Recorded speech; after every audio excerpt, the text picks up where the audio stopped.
পদনখ নিরজনিত জন পাবন।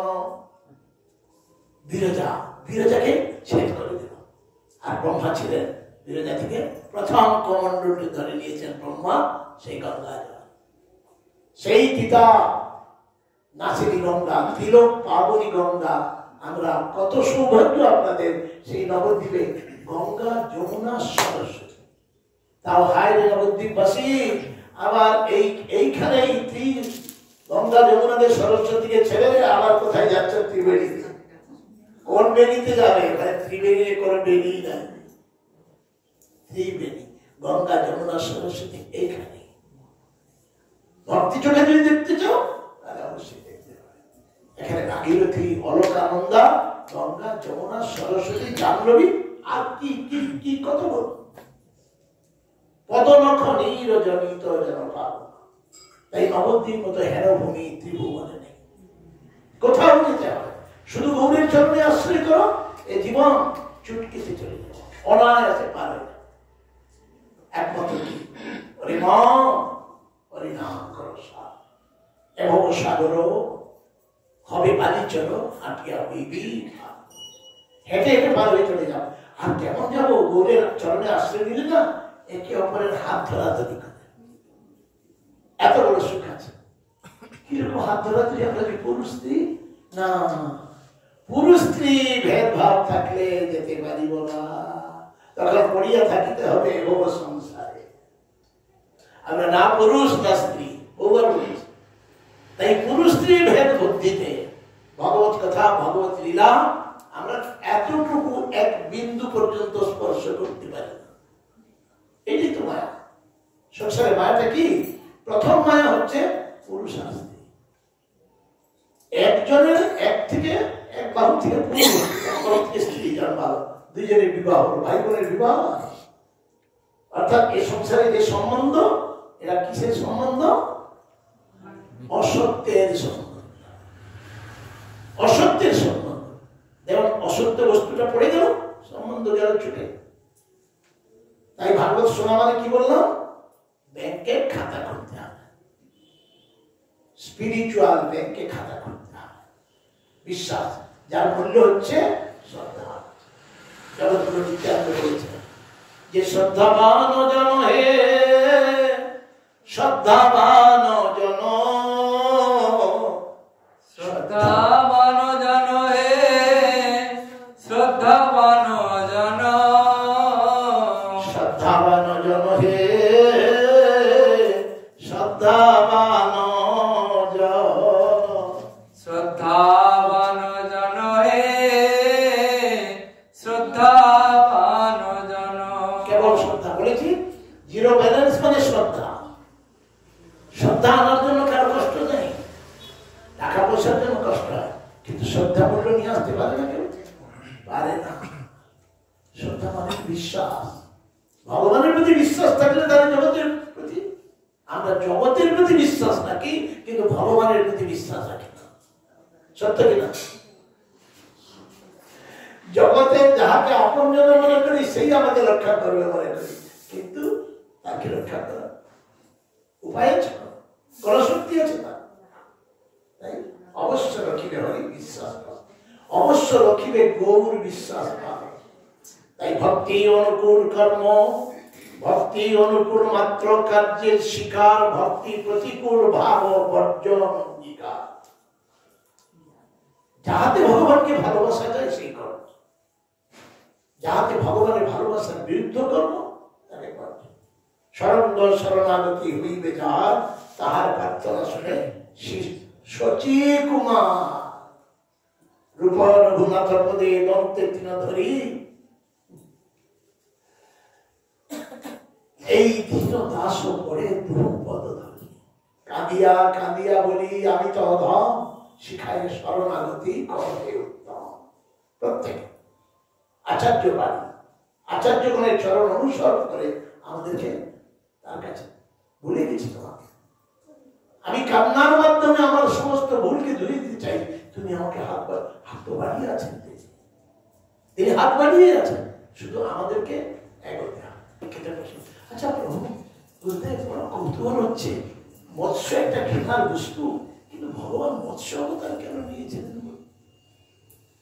না? দেখো, মৎস্য অবতার এটা লীলা অবতারের মধ্যে একটি অবতার।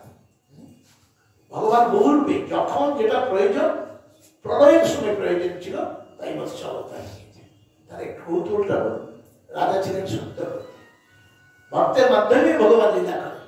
সত্যব্রত একবার অঞ্জলিবদ্ধ জল কীতমালায় নিয়ে অর্পণ করবে, অর্পণ করবে, হাতে দেখলো রাজন আমায় রক্ষা করো। কে খুঁজে দেখতে কোথাও কিছু নেই, হাতে দেখলো একটা ছোট্ট মাছ। এটা কি বলে মাছ থাকে? পুঁটি মাছ। না না, পুঁটি না, পুঁটি মাছের থাকে না, একটা মাছ থাকে উপরে সিনের মতো থাকে, উপরে কাঁটা উঠে থাকে। না, ট্যাংরা মাছ। ট্যাংরা ট্যাংরা কি করে জানবে?